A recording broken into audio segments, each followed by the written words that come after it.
Saudara-saudari terkasih, apakah saudara sudah memulai hari ini dengan penuh sukacita dan punya niat untuk berbuat baik meskipun kecil? Semoga Tuhan memberkati niat baik saudara. Hari ini mari kita hidup sepenuhnya, karena hidup itu begitu berharga. Inspirasi hari ini adalah sharing, kisah, cerita yang biasa saya lakukan. Pagi-pagi saya biasanya bangun 4:30. Lalu saya hening meditasi sekitar 35 sampai 40 menit.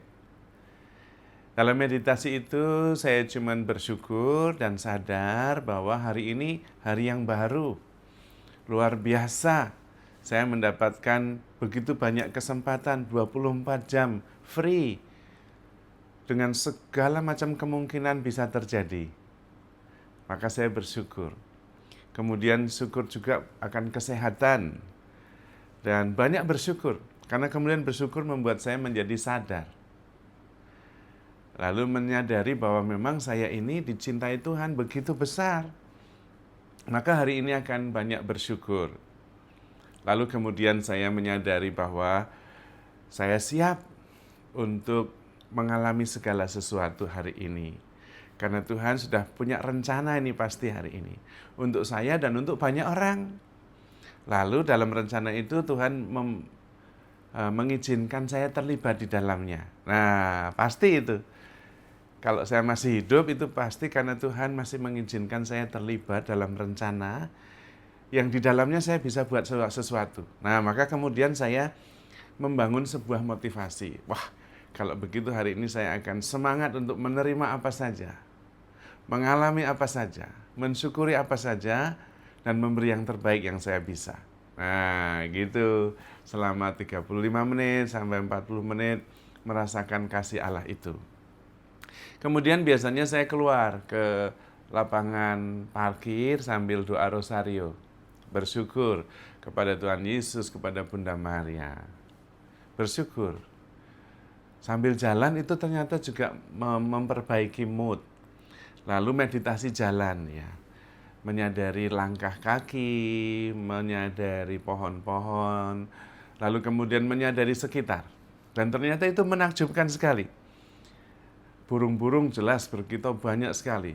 Saut-sautan, burung kutilang, dan juga kadang-kadang ada burung tekukur mencari makanan atau mematuk batu-batu kecil di lapangan parkir yang hangat di pagi hari. Lalu ternyata sepanjang jalan itu keliling parkiran di komplek gereja Santa Maria Immaculata Kalideres itu ada banyak jenis pohon Kamboja.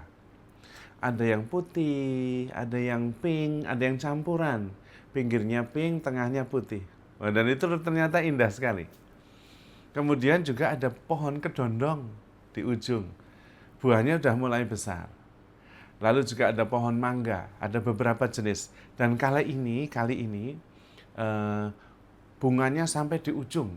Wah, saya berharap nanti tidak ada orang yang punya kemampuan mencapai mangga itu sehingga saya kebagian mangganya. Lalu saya keliling. Dan hidup itu dimulai dengan begitu indah.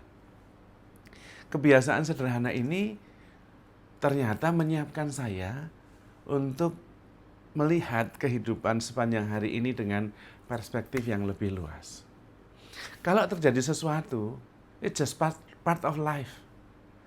Kalau negatif terjadi, it's part of life. Tidak semuanya negatif. Karena saya sudah menyadari bahwa saya begitu dicintai Tuhan, saya menikmati lingkungan yang begitu bagus, sehingga kalau terjadi sesuatu, ya itu bagian dari kehidupan, it's okay. Saya akan menerima segala sesuatu dan percaya segala sesuatu di sana ada rencana Tuhan. Maka melakukan kebiasaan-kebiasaan yang membuka cakrawala dan perspektif cara pandang kita terhadap kehidupan itu sangat penting. Mengapa? Karena ketika kita punya masalah, kita cenderung langsung terfokus pada masalah itu. Lalu tidak lihat kiri kanan, mikir muyek di situ terus. Seolah-olah tidak ada kehidupan lain selain masalah itu. Lalu hidup sama dengan masalah. Tetapi kalau kita punya konteks lain, ketika menghadapi masalah, lalu ingat, oh, masalah ternyata ini bagian saja dari kehidupan ini yang tidak terlalu penting. Oke, penting harus dihadapi, tapi bukan segalanya. Tadi saya lihat bunga Kamboja begitu indah. Nah, dua hal ini membuka kemudian kesadaran bahwa hidup itu begitu luas, bukan hanya masalah yang sedang saya hadapi. Itu maksudnya. Maka penting kita seringkali ganti konteks. Karena kalau terus memikirkan masalah, kemudian energinya negatif, maka kita terkungkung, dikuasai oleh energi negatif. Kita perlu mundur sejenak, lalu ganti konteks, energinya juga ganti.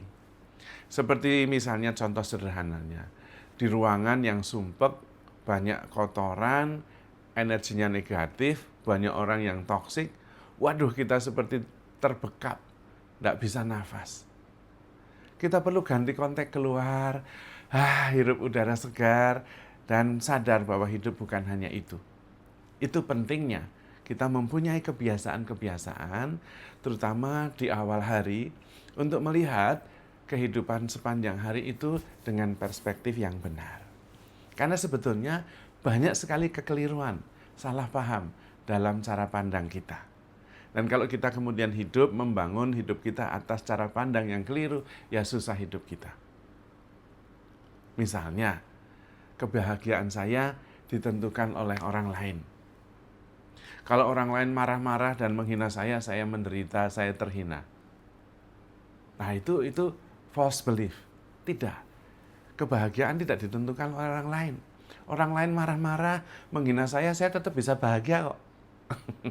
Itu hati-hati saya, perasaan saya. Kalau dia menghina saya itu masalah dia. Itu berarti mencerminkan kualitasnya, bukan tentang saya. Nah, bisa begitu. Maka kemudian the truth will set you free. Kebenaran akan membebaskan engkau. Kalau pagi-pagi sudah siap untuk menanggung segala sesuatu, menerima segala sesuatu, mensyukuri segala sesuatu, ketika menghadapi sesuatu dalam kehidupan yang nampaknya tidak jalan seperti yang kita pikirkan, kita sudah punya perspektif yang lain, yang membuat kita kemudian tidak menjadi emosional atau kemudian sakit hati. Maka penting kita mempunyai kebiasaan-kebiasaan yang kadang-kadang justru tidak ada sangkut pautnya antara persoalan yang kita hadapi dan bulan yang masih bisa kelihatan di pagi hari.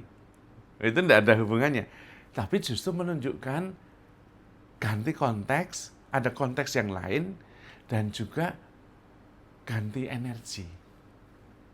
Yang membuat kita menjadi lebih terbuka dalam menghadapi kehidupan ini. Tidak kemudian tenggelam pada satu persoalan. Seolah-olah kalau menghadapi persoalan, hidup itu hanya itu saja. Tidak. Dan kalau kita bisa ambil jarak, kemudian kita bisa melihat dengan lebih jernih, kemungkinan besar justru solusinya kadang-kadang sangat tepat. Karena kita bisa mengambil jarak. Kalau kita terus terbelenggu pada satu fokus, persoalan saja, kita kadang-kadang juga terbatas cara pandang kita. Dan solusinya juga seringkali terbatas. Maka mari kita memandang kehidupan ini sebagai sebuah anugerah yang begitu luas. Yang penting dari pihak kita adalah keterbukaan untuk mengalami segalanya, mensyukuri segalanya, dan sabar menanggung segala sesuatu. Untuk terus belajar dan bersyukur. Karena hidup itu memang menakjubkan. Terutama karena kita begitu dicintai oleh Tuhan, dan Tuhan menyediakan bagi kita sebuah pengalaman kehidupan yang membuat kita bisa menyadari betapa besar kasih Tuhan, betapa indah kehidupan ini, dan betapa bernilai kehidupan kita. Maka saudara-saudari terkasih, jangan tenggelam pada persoalan, tetapi bisa terbuka dan kemudian belajar dari Tuhan. Bahwa dalam setiap persoalan pun ada pelajaran baik yang bisa membantu kita menjadi lebih baik, lebih kuat, lebih bijaksana. Jadi, handle yourself with care. Because you are loved. Tuhan memberkati.